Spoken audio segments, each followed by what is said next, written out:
আসসালামু আলাইকুম ওয়া রাহমাতুল্লাহ। আলহামদুলিল্লাহি ওয়াহদা ওয়াসসালাতু ওয়াসসালামু আলা মান লা নাবিয়্যা বা'দা, আম্মা বা'দ। প্রশংসা আল্লাহর জন্য, সকলে বলে আলহামদুলিল্লাহ।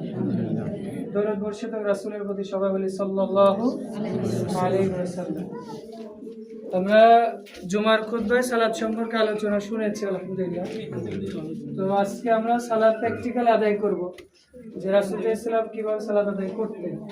তার আগে বলেন, অনেকের আবার বলতে পারেন যে আমরা তো মহিলা মানুষ, আমাদেরকে আবার পুরুষ হুজুরেরা কেন সালাত শিখাচ্ছে। রাসূলের যুগে কিন্তু আয়েশা রাদিয়াল্লাহু তাআলা আনহা এইভাবে মহিলাদের যে সালাত শিখিয়েছেন এরকম কোনো রিওয়ায়াত আছে বলে জানা নেই। বরং রাসূল ইসলাম বিলাল রাদিয়াল্লাহু তাআলা আনহুকে সাথে করে নিয়ে যেই সালাত শিখাতেন। তুমি একটু এই জন্য আমরাও, যেহেতু আলহামদুলিল্লাহ আপনারা সবাই হিজাব করা আছেন আর আমাদের ক্যামেরা আছে, আপনাদের দিকে যাবে না, ওগুলো আমাদের আমরা যেটা দেখাচ্ছি এদিকে থাকবে। সালাত আমি যেইভাবে দেখাবো ওইভাবে আপনারা করার চেষ্টা করবেন ইনশাআল্লাহ। মহিলা যে সালাত করে ফারজানের আম্মা করে, ফারজানের আম্মা এই দুধ আনে নি দুধ কাজ হচ্ছে। আমি যখন বলবো কাতার খেয়াল করবেন, আমরা যেভাবে দাঁড়িয়ে আছি ওইভাবে আছে। আমরা সালাতের এদিকে আমার দিকে খেয়াল করেন। আমরা অনেকে তো আছি মহিলা যারা, তারা আপনারা অনেকে আছেন এইভাবে পায়ের সাথে পা মিলিয়ে দাঁড়ান।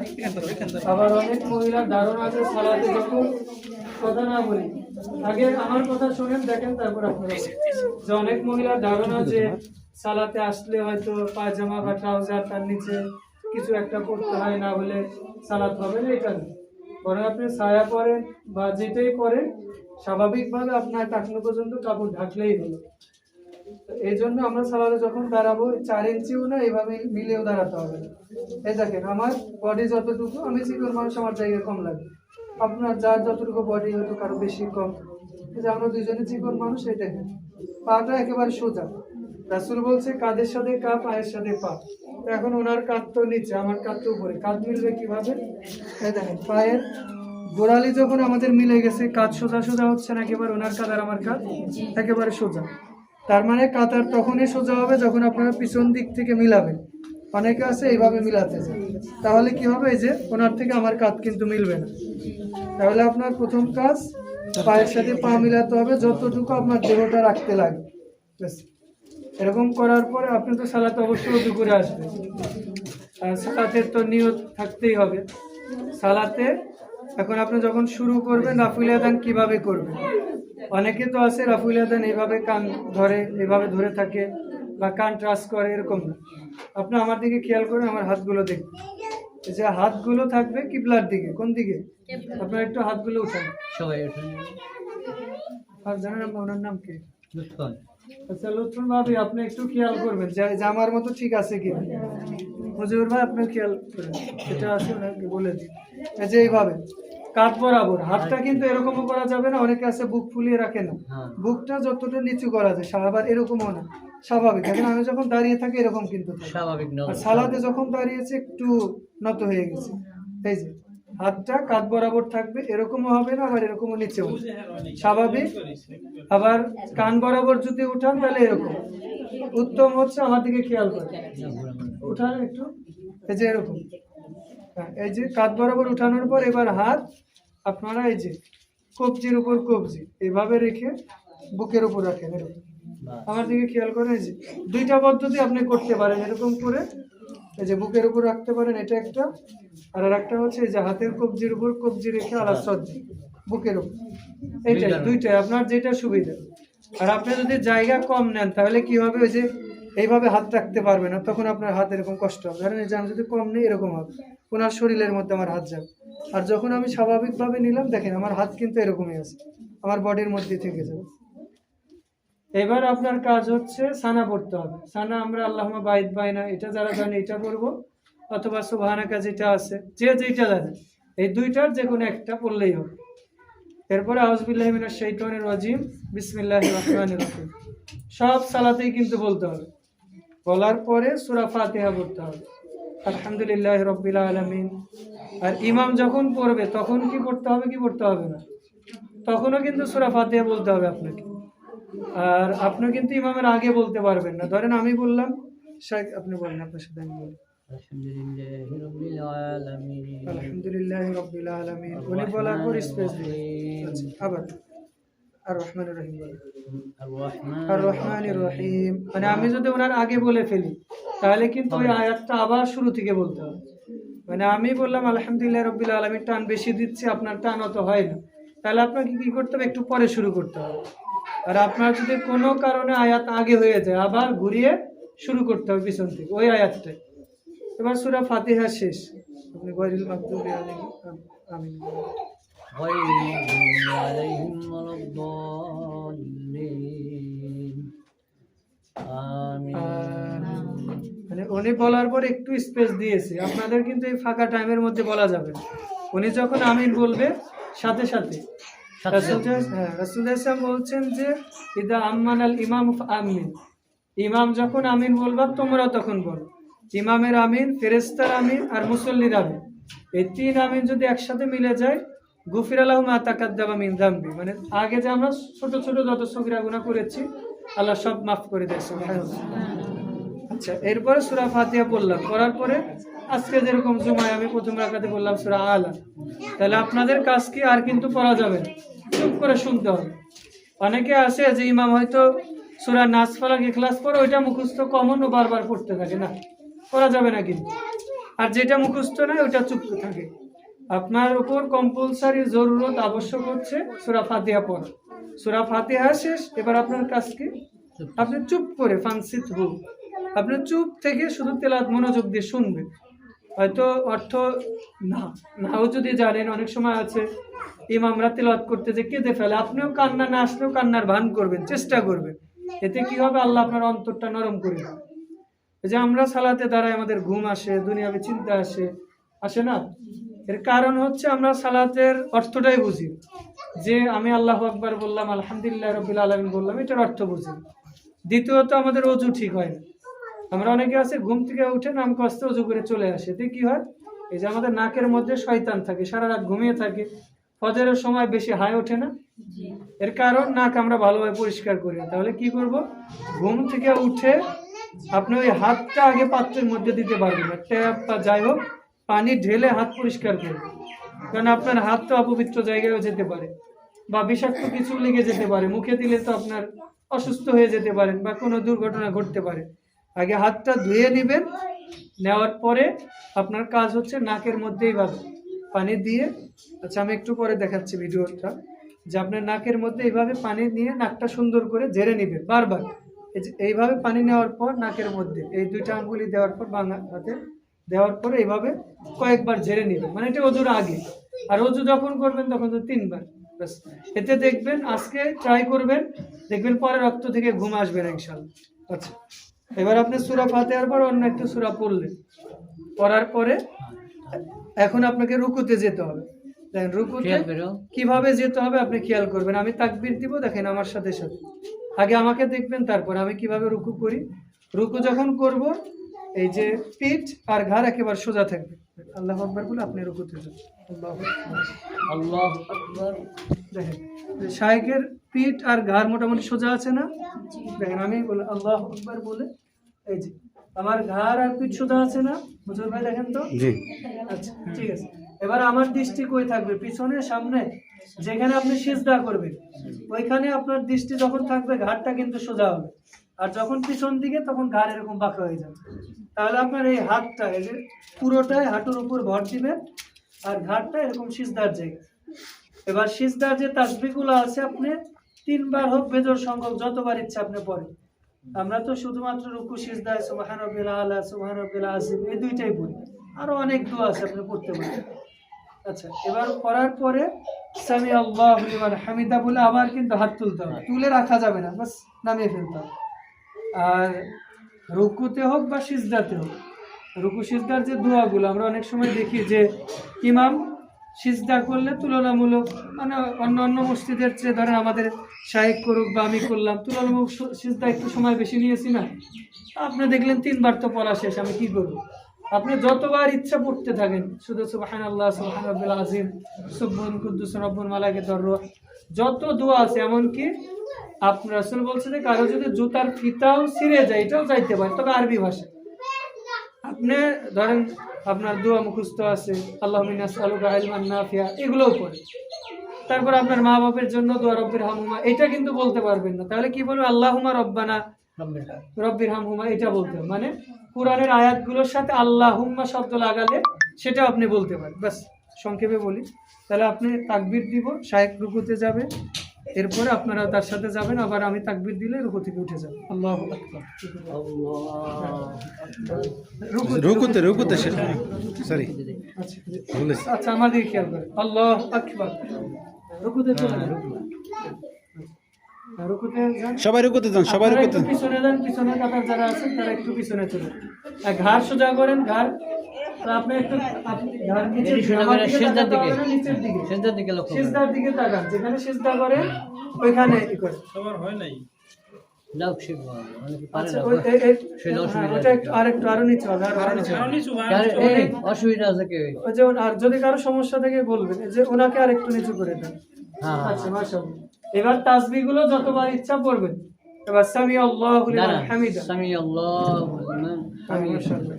এই যে এবার ঠিক আছে। আমাদের খেয়াল করেন, সামি আল্লাহু লিমান হামিদা, স্বাভাবিক। বাস, এবার করার পরে আপনি কি করবেন? ইমামের সাথে কিন্তু এটা বলবেন। বলার পর রব্বানা লাকাল হামদ হামদান কাসীরান তাইয়িবান মুবারাকান ফি, এটা জোরে বলা যাবে না, কিন্তু আস্তে আস্তে। এই দোয়াটার এত ফজিলত যে রাসূল সাল্লাল্লাহু আলাইহি ওয়াসাল্লাম বলছেন যে আমি দেখলাম যে 30 জন ফেরেশতা নেকি লেখার জন্য প্রতিযোগিতা করে। সুবহানাল্লাহ। যাদের মুখস্থ নয় মুখস্থ করে নিন। এবার দেখেন সিজদার ক্ষেত্রে আমরা ভুল করে থাকি অনেকে, বিশেষ করে বয়স্ক মহিলা যারা, তারা দেখে অনেকে এইভাবে হাঁটু দেয়। আচ্ছা বলেন তো, অসুস্থ যদি হয় কেউ, সে অসুস্থ মানুষকে এইভাবে আস্তে আস্তে হাত দিয়ে বসে নাকি হাঁটু দিয়ে এরকম বসে? কিভাবে? মানে অসুস্থ যখন, দুর্বল শরীর, এইভাবে আস্তে আস্তে বসে। তো সালাদ তো সুস্থ অসুস্থ সবার জন্য। তা আপনি অসুস্থ হয়েছেন, তার মানে কি আপনার রুকু সিজদা মাপ তো নেই। তাহলে আপনি কিভাবে করবেন? আমার দিকে আগে দেখবেন। পিছনে যারা আছে দেখতে না পারলে আমি পরে আবার দেখাবো, সাইডে ফাঁকা করে। আচ্ছা, আপনারা একটু সাইডে ফাঁকা হয়ে যান যাতে পিছনে ওনারা একটু ফাঁকা হয়ে যান। আচ্ছা, দেখেন আমার দিকে খেয়াল করুন। আল্লাহু আকবার। এই যে আগে হাত দিলাম, কি দিলাম? হাত দেওয়ার পর এই যে হাঁটু, কিন্তু কি দিলাম? আগে আপনি একটু এদিকে ঘুরেই করেন, এদিকে সিজদা করেন, এদিকে সিজদা করেন। এবার দিকে হ্যাঁ, এদিকে করেন, আপনি সিজদাতে চলে যান। আচ্ছা, এবার দেখেন এই যে পায়ের দিকে খেয়াল রাখবেন। এই পাটা অনেকে আছে কিন্তু দুমড়ায় মুচড়ায় রাখে, এই যে কিবলার দিকে থাকবে কিন্তু। আর হাতটা এদিকে খেয়াল করেন, হ্যাঁ আপনি থাকেন একটু। এই যে অনেকে আছে এরকম মিলিয়ে রাখে, আবার এইভাবে রাখে, এটা হাদিসে নিষেধ। কি করতে হবে? এই যে বগলটা কিন্তু লাগিয়ে রাখা যাবে না, দেখেন তো এখানে ফাঁকা আছে না? ফাঁকা। আর এই দুই হাতও মিলানো যাবে না, এখানে ফাঁকা থাকবে। আবার হাত কিন্তু দেখেন শায়েখ খুব বেশি এরকম দেয় না, দিলে কি হতো? পাশের যে আছে তার কষ্ট হতো। তার মানে কি, ওই যে দেখেন না যে কাকড়া অথবা কচ্ছপ যখন পাখা বের করে আবার আস্তে ঢুকিয়ে দেয়, তো এইটাও স্বাভাবিক, এর নিজের বডির মধ্যে হাতটা থেকে যায়। এই যে। আর ঘাটটা তো স্বাভাবিক এরকমই থাকবে। তাসবিহ যতবার ইচ্ছা বেজে সংখ্যক করবে। আল্লাহু আকবার। দেখেন ওনার পাটা কেমন, এই পাটা কিন্তু সোজা, আর এইটা কিন্তু আমার দিকে খেয়াল করতে দিচ্ছি। এই দেখেন এই পাটা কিরকম রাখলাম আমি, এরকম। আর এই পাটা একেবারে সোজা, কেউ এরকম রাখে, আবার কেউ এরকম রাখে, এভাবে রাখা যাবে। এটা এই যে একেবারে সোজা থাকবে কিন্তু এই পাটা। আচ্ছা, তারপরে আপনার হাতটা কিরকম করে রাখবেন? হাত অনেকে আছে এরকম রাখে, আপনার হাতটা এইভাবে থাকবে। যদি কারো হাত একান্তই লম্বা হয় সেটা এইভাবে রাখতে পারে, কিন্তু এই হাতটা চেষ্টা করবেন এরকম করে রাখার জন্য। এক সিজদা করলেন, সিজদার মাঝের যে দোয়া সেটাও করতে হবে। তারপর সিজদা করে এবার উঠবেন কিভাবে? এবার আল্লাহু আকবার উঠে, আল্লাহু আকবার। আচ্ছা একটু খেয়াল করুন, সিজদা থেকে আমরা অনেকে ডাইরেক্ট উঠে যাই। সিজদা থেকে ওঠার পর আমার বডি স্বাভাবিক থাকবে। সেটা কি দেখেন, এই যে আমি যেরকম ছিলাম স্বাভাবিক এরকম ছিলাম। সেজদারটা আপনি একটু দেখান প্র্যাকটিক্যালি। আচ্ছা, আমার দিকে খেয়াল করুন, আমি দেখেন এই যেরকম করলাম, এই পা কিন্তু এরকম রাখা যাবে না, এরকমও না উপরেও না। কেউ আছে সিজদায় যে এরকম হাত পা চুলকায়, মশা মারে, এটা কিন্তু সালাত নষ্ট হবে। এই যে হাত এইভাবে থাকবে কাঁধ বরাবর, আর এই যে পা এইরকম কিবলার দিকে, বাস এরকম থাকবে। এবার আপনি যখন উঠবেন একটা টাকা দেন, 2 টাকা। আল্লাহ, এই যে স্বাভাবিক হলাম কিন্তু এরপরে আবার হাত দিন। ভালো করে খেয়াল করবেন।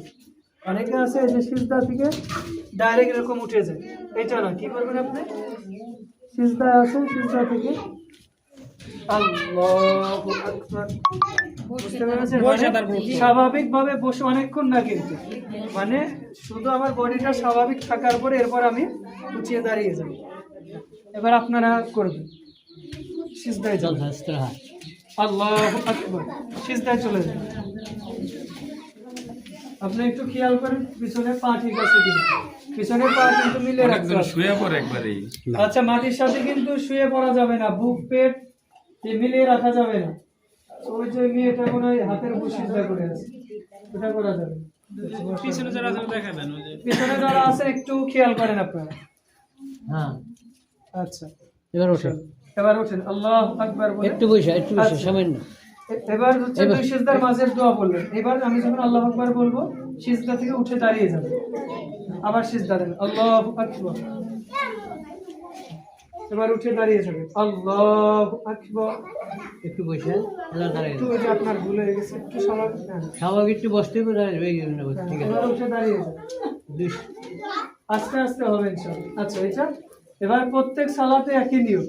আপনার প্রথম রাকাতে সূরা ফাতিহা পড়তেই হবে, পরে আরেকটা সূরা, যেরকম মাগরিব, এশা, ফজর শুধু শুনতে হবে, মানে সূরা ফাতিহার পর অন্য সূরা। আর জোহরের, এশার পরের 2 রাকাতে শুধু সূরা ফাতিহা পড়বে। রুকু সিজদা যেটা ছিল এগুলো কিন্তু স্বাভাবিক হবে। আর রাফুল আদান যখন আপনি রুকুতে যাবেন তখন করবেন, এভাবে করবেন, রুকু থেকে ওঠার পরে করবেন। এবার ধরেন আমি আসর সালাত পড়ছি, আসরের 2য় রাকাতে আমি বসবো, আগে আমারটা দেখবেন। 2য় রাকাতে আমি যখন বসবো তখন এই যে আমার হাতটা এরকম কিন্তু স্বাভাবিক রাখলাম, রাখার পরে এই যে আমার আঙ্গুলটা এরকম রাখতে হবে। আমাদের খেয়াল করেন, আরবিতে এটাকে 53 বলে। কি বলে? এটা হচ্ছে 5 আর এটা 3। আচ্ছা, এই হাতটা আমার এরকম থাকবে, যেরকম এটা বেশি লক্ষ্য করবেন, এটা কিন্তু আচ্ছা, আমি দাঁড়িয়েও দেখাচ্ছি। এই আঙ্গুল অনেকে আছে এরকম এরকম করে খুব জোরে, কেউ বলে লা বলে উঠে, ইল্লাল্লাহ বলে না, ওইটা না, এটা।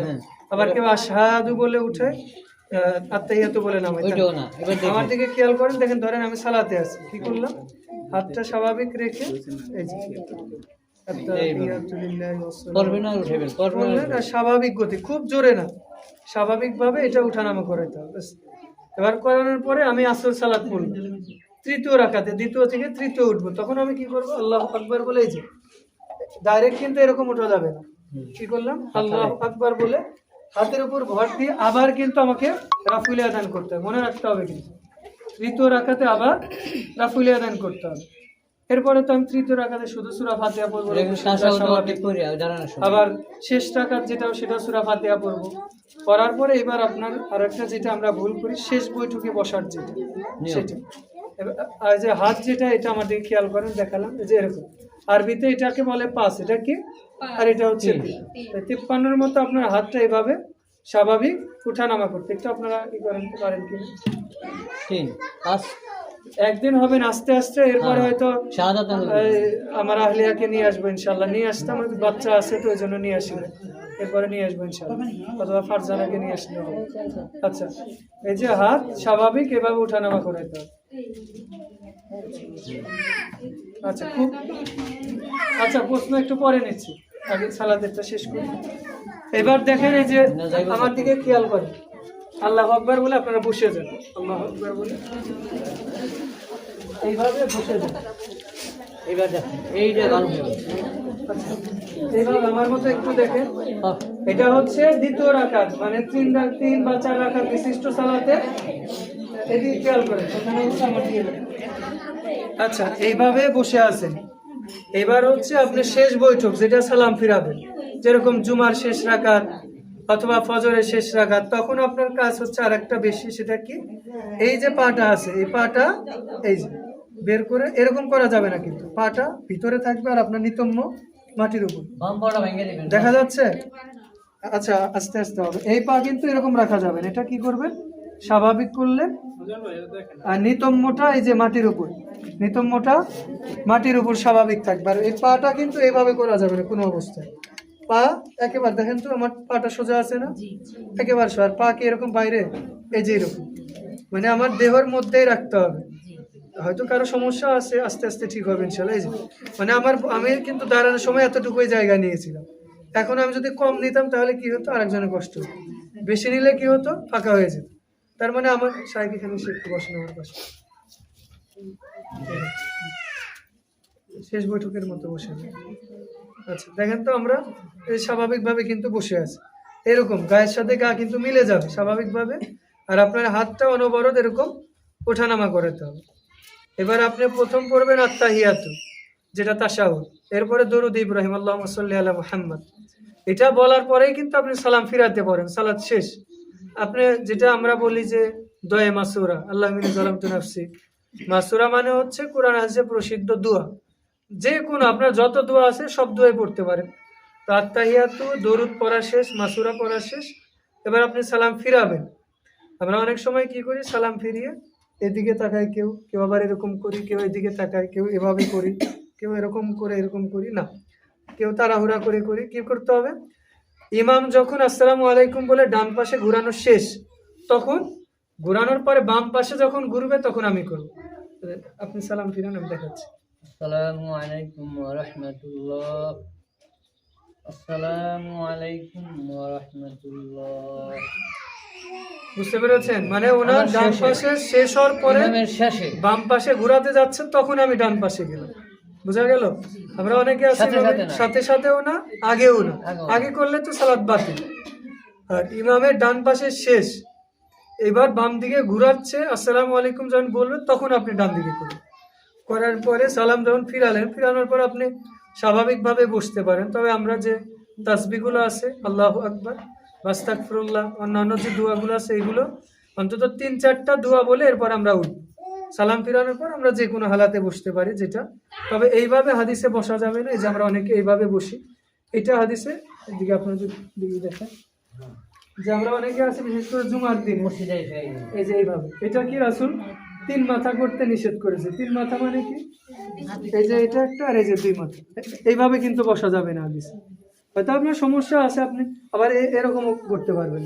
হয়তো সমস্যা আছে, এরকম করে থাকলেন, বা স্বাভাবিক যেটা আমরা বাবু দিয়ে বলা বসি, স্বাভাবিক বসতে পারেন, কিন্তু এইভাবে বসা হাদিসে সম্পূর্ণ নিষেধ। আর একটা বসা যে আমরা অনেক সময় এই যে এইভাবে করি, এই যে হাতের পিছন দিকে এটা ভর দিয়ে, এটা রাসূলুল্লাহ ইসলাম বলছে যে এটাও নিষেধ। অনেক সময় আমরা অভ্যাসের কারণে বা শারীরিক দুর্বলতার কারণে যদি হয় সেটা ভিন্ন কথা, কিন্তু অভ্যাস করে এইভাবে হাত রাখা যাবে না, এটা নিষেধ। এটা করলে খেয়াল করবেন যে আপনার সালাতেও অমনোযোগী হাই বেশি আসবে। এইভাবে মৌলিকভাবে খেয়াল রাখবেন, তাহলে কি বোঝা গেল? আজকে একদিনে হবে না, আস্তে আস্তে ইনশাল্লাহ হয়ে যাবে। আগামীতে সামনে ইনশাআল্লাহ ইনশাআল্লাহ। হ্যাঁ, না বাবুর মায়ের নিয়ে আইব, একে নিয়ে আপনাদের আর এরপরে আপনাদের লেট হয়ে গেল। সালাতের পাশাপাশি ওযু কিভাবে করতে হয় সেটাও আপনাদের একটু বলে তো আজকে তো অসুবিধা আছে তো, অনেক যাইতে জন্য একটু অসুবিধা। আচ্ছা, যদি কেউ জরুরত যদি থাকে, কেউ চলে গেলে, আর হয়তো আগামী মাসে আমি খুতবা দিতে পারি সম্ভবত। সামনে আচ্ছা 13 তারিখ, ডিসেম্বরের যে 13 তারিখ, সেটা হয়তো সামনে পয়েন্টের সামনে একবার দিয়ে না আপনারা ভাবিরে নিয়ে এসে হ্যাঁ তারে নিয়ে এসে ভাবিরে নিয়ে আসলে এখানে পড়ালে ঠিক হয়ে যাবে ইনশাআল্লাহ।